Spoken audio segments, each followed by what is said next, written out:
Hey guys, this is Tyler from Digital Creator Timmons, and today we're going to be talking about three-point lighting. Three-point lighting is one of those can't-fail techniques to lighting a subject. It's used all the time in studio photography and filmmaking, and we're going to try it out today. So to get started with three-point lighting, all you need are three lights, and we're going to be using our three Digital Creator LED Go's. You need a camera, of course, and you're going to need a subject. The key light is going to be the first light that we place and is traditionally going to be the brightest, most powerful source of light, and usually is going to go on the front, left, or right side of our subject.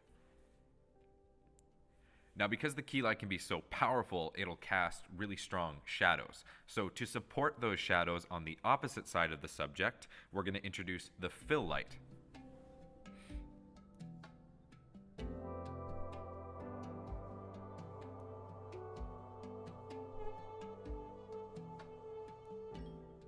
So far the flower is already looking so much better than before.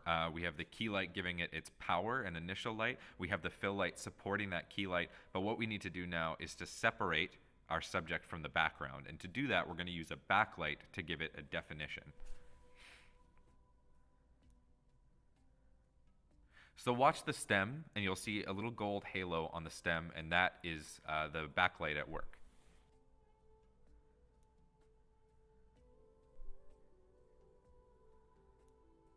Three-point lighting is super easy because you know that your backlight is going to go in the back. So the only question you have to ask yourself when lighting a subject, whether it's flowers, whether it's a person in your dramatic or comedic scenes, is which side do I want my key light in the front and which side do I want my fill in the front?